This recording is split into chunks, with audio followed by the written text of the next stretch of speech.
Merci. Oui, du coup, Bastien Bourrion, je suis doctorant du coup au sein du CESP, de l'équipe soins primaires et prévention, encadré par Nathalie Pelletier et Mathilde François, et je travaille sur la partie médico-économique du projet Estimo, qui est porté par Élise de la Roche-Brochard. Donc ça, c'est le premier axe de la thèse. Je vais vous remettre un petit peu de contexte. Donc parmi les couples en âge de procréer, il y en a 9% qui consultent pour infécondité après 1 an. Ce score monte à 12% après 2 ans.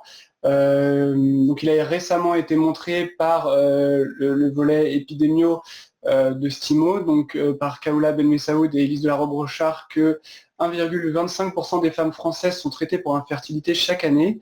Ça représente en 2018 25 000 naissances dans le cadre de 150 000 assistances médicales à la procréation et 25 000 naissances. Pour avoir un ordre d'idée, c'est un petit peu plus de 3% des naissances vivantes françaises en 2018.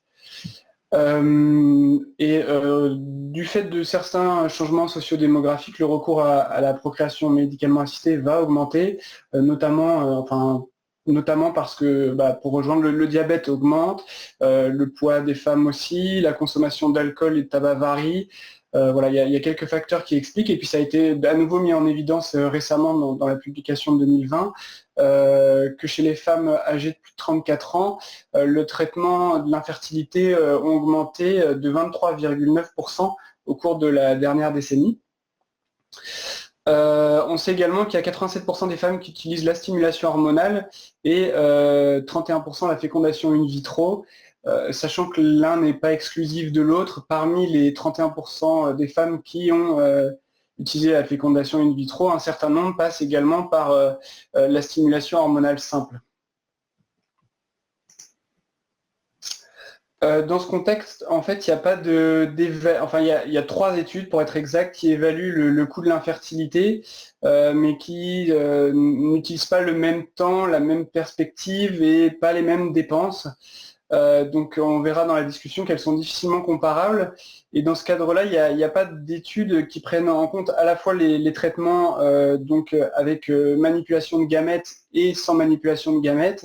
Et dans ce cadre-là, il n'y a notamment aucune étude qui s'est intéressée à la distribution des dépenses au cours du temps.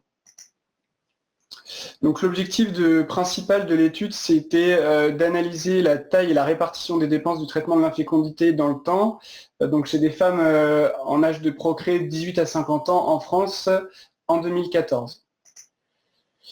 Donc alors ça, pour être honnête, c'est un PPT qui avait été utilisé pour les journées d'économie de la santé, donc je vais passer rapidement, hein. Le GB, vous connaissez tous, c'est le sujet d'aujourd'hui. Donc la population, le critère d'inclusion, c'était d'avoir acheté un traitement par citrate de clomiphène ou gonadotrophine, qui sont des stimulateurs, enfin des stimulants de l'ovulation. Donc l'année HAC est 2014. Les critères de restriction à cette population, c'était d'être de sexe féminin, de 18 à 50 ans. On a gardé uniquement les femmes incidentes. Donc, pour ce faire, on a supprimé les femmes qui avaient consommé des médicaments les 3 années précédentes.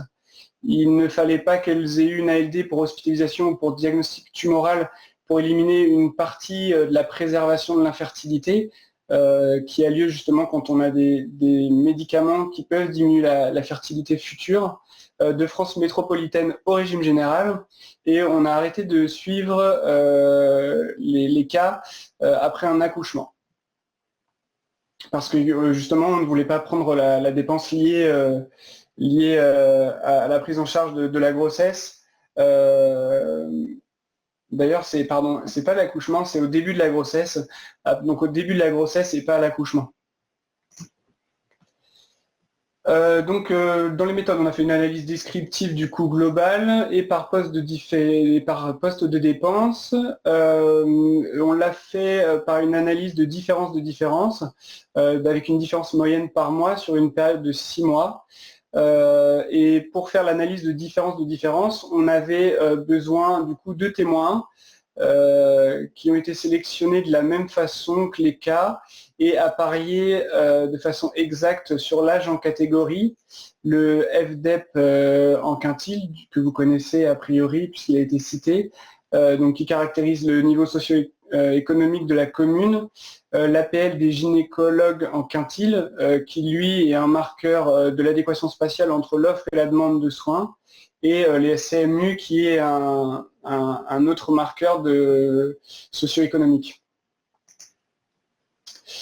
Alors, je ne sais pas si l'animation, d'a priori l'animation ne va pas passer. L'idée, c'était de représenter sur la flèche du bas une femme entre guillemets parfaite qui aurait consommé pour la première fois un traitement le 1er janvier 2014 et qu'on va suivre à ce moment-là 3 années pleines jusqu'au 31 décembre 2016 et un an avant la consommation de traitement.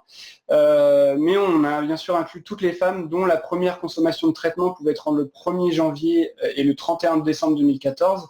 Et à ce moment-là, en fait, on faisait un suivi de 3 ans, et ce qui fait qu'on la suivait jusqu'en 2017, et un an par rapport à la date index. Et on a ramené toutes ces dates index à un niveau 0 pour l'analyse. Et enfin, la dernière flèche transversale rouge, c'est pour signifier qu'on a censuré les femmes au moment du début de leur grossesse et pas à l'accouchement comme je l'avais marqué.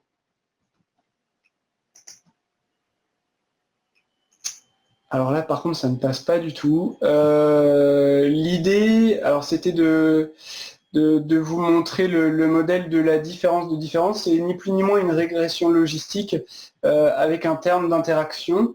Le petit graphique en bas à droite est là pour illustrer globalement ce qui se passe dans l'analyse. Donc, alors, il y a quelqu'un qui appuie sur la touche. Voilà. Alors, merci de ne pas toucher la... Je reviens en arrière. S'il vous plaît, ne touchez pas aux présentations. Voilà. Du coup, le Y de J réponse la dépense moyenne d'une femme I au semestre J. Et donc, vous avez la dépense moyenne différentielle entre les cas et les témoins à un semestre donné qui est représenté ici par bêta 2, en fait, ce qu'on n'arrive pas très bien à lire. La dépense moyenne différentielle entre le semestre J et le semestre de référence chez les témoins qui est représenté par bêta 1. Et en fait, bêta 3, c'est le terme d'interaction qui représente la différence de coût attribuable, dans notre cas, aux dépenses d'infertilité. Donc ça, c'est une introduction pour comprendre les schémas d'après. Au niveau des résultats, c'est un rapide descriptif de la population. Donc comme on a fait un appareillement exact au niveau de l'APL du FDEP, on a bien sûr des pourcentages qui sont équivalents dans les 5 strates, une répartition par âge qui est globalement cohérente avec les données de la littérature. Et on a chez les cas, donc qui sont au nombre de 556, 11% de CMU, et on a inclus dans l'étude 9903 contrôles. Donc globalement, on a pris un peu arbitrairement, enfin pas tout à fait arbitrairement, 18 contrôles par cas, en sachant que le minimum était de 11 contrôles par cas. Donc au niveau des résultats, donc d'un point de vue descriptif, vous avez ici sur la courbe la dépense moyenne par groupe en fonction des semestres, avec la ligne en pointillé qui représente donc la date index qui est la première consommation de traitement liée à l'infertilité. Et en légende, vous avez l'évolution des cas au cours du temps, puisqu'ils ont été censurés au début de la grossesse, et du coup une censure des témoins associés lorsque le cas avait une grossesse. Donc, ce qu'on voit globalement, c'est qu'il y a une forte augmentation des dépenses au premier semestre, avec un plateau au deuxième et troisième semestre, puis une diminution des dépenses qui ne rejoint pas après 3 ans la dépense moyenne initiale. Et l'autre petite chose à souligner, c'est qu'il y a une petite augmentation des dépenses avant le début du traitement, ce qui fait qu'en fait on a pris comme semestre de référence le semestre -1. Donc ça c'est pour ce qui est de la partie descriptive. Ensuite, Donc au niveau, donc ça c'est de l'analyse. Donc ici vous retrouvez le graphique qui représente la différence de différence. Donc avec le résultat principal de la dépense moyenne par femme sur les 3,5 ans liés à l'infécondité, puisque du coup le semestre -1 est le semestre de référence, et on a 6 semestres après la consommation de traitement et le semestre juste avant où il y avait une légère augmentation des dépenses. Pour se faire un ordre d'idée, le suivi de l'assurance, de la prise en charge maternité en France, donc qui est du 6e mois de grossesse à 12 jours après l'accouchement, ça représente en moyenne 6 094 € par femme. Et un autre ordre de grandeur, c'est le diabète. Donc ça a été étudié à partir du SNDS et en utilisant la même méthode de DID, c'est évalué à 1 452 € en 2015. Donc vous voyez de la même manière, donc la DID globale est ici, et vous avez en dessous dans le graphique l'évolution de la DID par semestre, donc qui est au semestre 0 et de 235, et évolue pareil de façon importante au premier semestre avec une phase de plateau et diminue ensuite. Donc vous voyez que le bêta en vert, en fait, c'est le bêta 1 que vous avez vu tout à l'heure sur le graphique, c'est le bêta de base qui permet de faire l'hypothèse que ça ne varie pas au cours du temps. Et le delta que vous voyez, c'est le terme d'interaction qui correspond en fait au DID.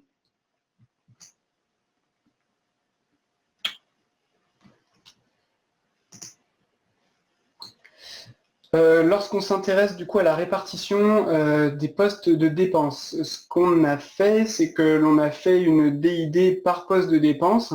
Donc vous avez ici cette DID exprimée en pourcent de la DID totale qui est rappelée en bas du graphique. Et ce que l'on voit principalement sur ce graphique, c'est que initialement les dépenses, le principal poste de dépense est lié aux consommations de soins de pharmacie. Et qui finalement laisse la place progressivement aux dépenses d'hospitalisation au cours des semestres.